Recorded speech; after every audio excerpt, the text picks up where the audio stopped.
So what is EIP-1559, aka the fee burn proposal, all about? Will it lower Ethereum's gas fees? And how can it make ETH deflationary? We'll answer all of these questions in this video. Before we begin, if you want to learn more about decentralized finance and the technology behind it, make sure you subscribe to my channel. You can also consider supporting us on Patreon and joining our DeFi community. Let's start with what EIPs actually are. EIP stands for Ethereum Improvement Proposal, and it's a common way of requesting changes to the Ethereum network inspired by Bitcoin Improvement Proposals, BIPs. An EIP is a design document covering technical specifications of the proposed change and rationale behind it. The majority of EIPs focus on improving technical details of Ethereum, and they are not widely discussed outside of the core Ethereum developers community. EIP-1559 is one of the exceptions. This is because the proposal has some big implications when it comes to the ETH monetary policy and client applications such as wallets. EIP-1559 describes changes to the Ethereum fee model, and it was put forward by Vitalik Buterin in 2019. To understand why we need this proposal in the first place, let's quickly review how the current Ethereum fee model works. The current fee model is based on a simple auction mechanism, also known as a first price auction. The users who want to have their transaction picked up by a miner have to essentially bid for their space in a block. This is done by submitting a gas price that they are willing to pay for a particular transaction. The miners are incentivized to pick up transactions by sorting them by the highest gas price and including the most profitable ones first. This can be quite inefficient and usually results in users overpaying for their transactions. This model is also quite problematic when it comes to the wallets. MetaMask, for example, allows the users to adjust their fee by choosing between slow, average, and fast confirmation time, or by specifying a gas price manually. Less sophisticated users who are unlucky enough to submit their transaction with a default fee just before a spike in a gas fees may end up waiting for their transaction to be confirmed for a long period of time. This is of course not ideal from the user experience point of view. This is also where EIP-1559 comes into play.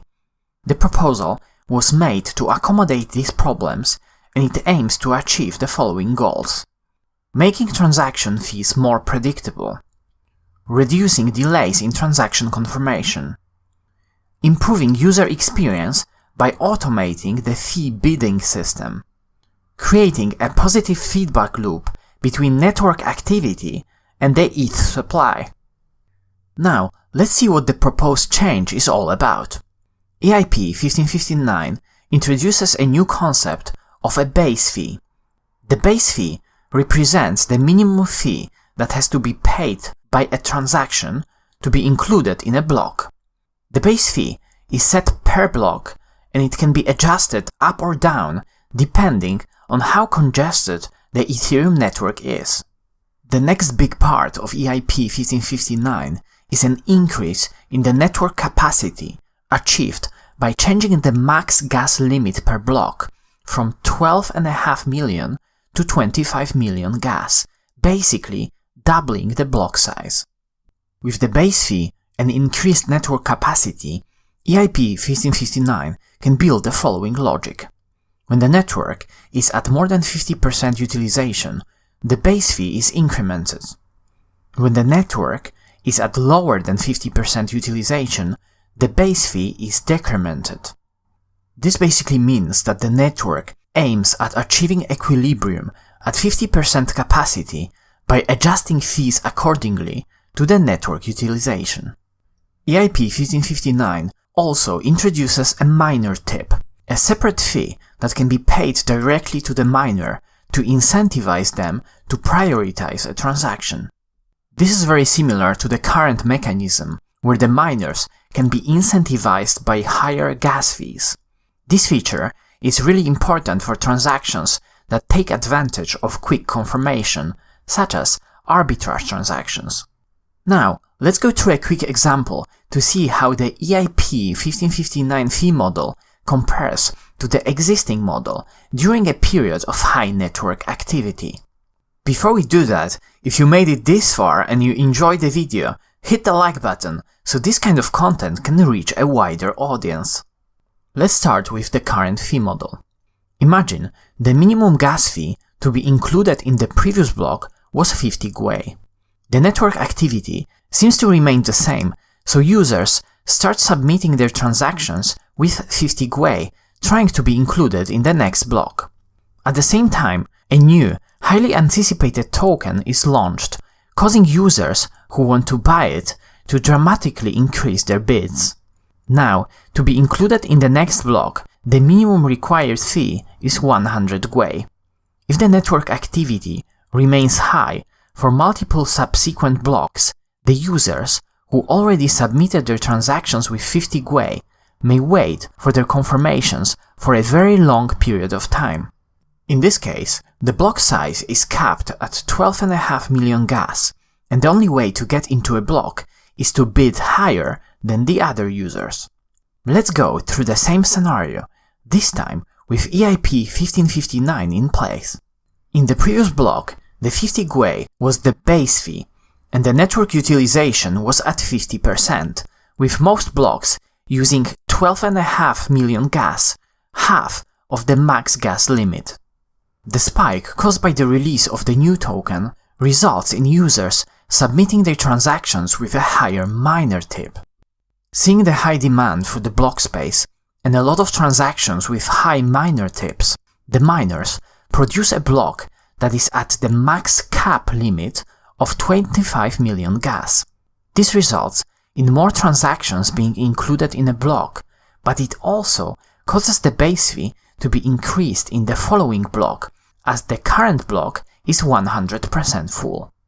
If the network activity and demand for block space remain high, the miners would keep producing full blocks, increasing the base fee with each subsequent block. At some point, the fee would become high enough to drive off some of the users, causing the network to start coming back to below 50% network utilization and lowering the fees in the subsequent blocks. The base fee can increase or decrease by a maximum of 12.5% per block, so it would take roughly 20 blocks, around 5 minutes, for gas prices to 10x and 40 blocks to 100x. In our example, the second block would have a base fee of 56.25 gwei. This example demonstrates how spikes in network fees can be smoothed out when EIP-1559 is implemented. Another way of thinking about this model is to imagine that it basically swaps high volatility in the fee prices for volatility in the block size. Because the increments and decrements are constrained, the difference in the base fee from block to block can be easily calculated. This allows wallets to automatically set the base fee based on the information from the previous blocks. To avoid a situation where miners can collude and artificially inflate the base fee for their own benefit, the entire base fee is burned. Let's repeat this. The base fee is always entirely burned. The miner tip is always entirely received by the miner. There is also one more important new concept, known as a fee cap. This can be set by users who would like to limit how much they want to pay for a particular transaction, instead of just paying the current base fee.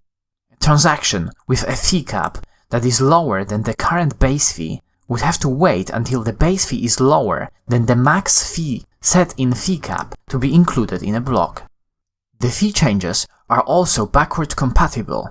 The legacy Ethereum transaction would still work under the new fee system, although they would not benefit directly from the new pricing model. Changes proposed in EIP-1559 have a lot of implications, some of them quite severe. Less profit for the miners. The miners in the current fee system receive both the block subsidy reward, and the entire gas fee. With the recent high gas prices caused by DeFi, miners were able to collect more money from the fees than the actual block rewards, even though, historically, block rewards were always much bigger than the extra fees collected from transactions. After the changes in EIP-1559 are implemented, the miners would only receive the block reward plus the miner tip. This is also why most miners are quite reluctant when it comes to implementing the proposal, suggesting to push the change to ETH 2.0. Another major implication is the change required by the wallets. With EIP-1559 in place, wallets don't have to estimate the gas fees anymore. They can just set the base fee automatically based on the information available in the previous block. This should simplify wallets' user interfaces. The base fee burning also has major implications when it comes to the ETH supply. This is also why EIP-1559 is very often discussed by ETH investors. Burning the base fee creates an interesting feedback loop between the network usage and the ETH supply. More network activity equals more ETH burned equals less ETH available to be sold on the market by miners, making the already existing ETH more valuable. Burning the base fee basically rewards the users of the network by making their ETH more scarce instead of overpaying miners. The fee burning mechanism also sparked a few discussions about ETH becoming deflationary. This would be possible if the block reward plus miner tip is lower than the base fee burned. That would be the case, for example, during the recent DeFi gas fee craze, where the network was constantly under heavy utilization. One potential drawback when it comes to burning the base fee is the fact of losing control over the long-term monetary policy of ETH. With this change, ETH would end up being sometimes inflationary and sometimes deflationary. This doesn't look like a major problem, as the max inflation would be capped at around 0.5 to 2% per year anyway. So, will EIP-1559 make gas fees much lower? Not really. It will clearly optimize the fee model by smoothing fee spikes and limiting the number of overpaid transactions, but the main ways of lowering gas fees are still ETH 2.0 and Layer 2 scaling solutions. It looks like EIP-1559 would be a great change to the Ethereum fee system. This also seems to be the consensus within the Ethereum community, with the majority of people rooting for the change to be implemented. There are still few challenges to overcome, especially when it comes to making sure that miners can safely process bigger blocks without making the whole network more prone to denial of service attacks. EIP-1559 belongs to the core category of EIPs, which means that the change affects the Ethereum consensus and requires all the clients to upgrade at the same time. From the timeline perspective, it looks like EIP-1559 could be implemented in the next hard fork after the Berlin hard fork, which is somewhere in 2021. The team leading the charge received funding from the Ethereum Foundation and from the EIP-1559 Gitcoin grant. Most of the coordination work is done by Tim Baker. Depending on the timeline, EIP-1559 can be either implemented in both Ethereum 1.0 and 2.0, or potentially only in Ethereum 2.0 if there are some delays in place. So, what do you think about EIP-1559? Will it have any impact on the ETH price? Comment down below. And as always, if you enjoyed this video, smash the like button, subscribe to my channel, and check out Finematics on Patreon to join our DeFi community. Thanks for watching.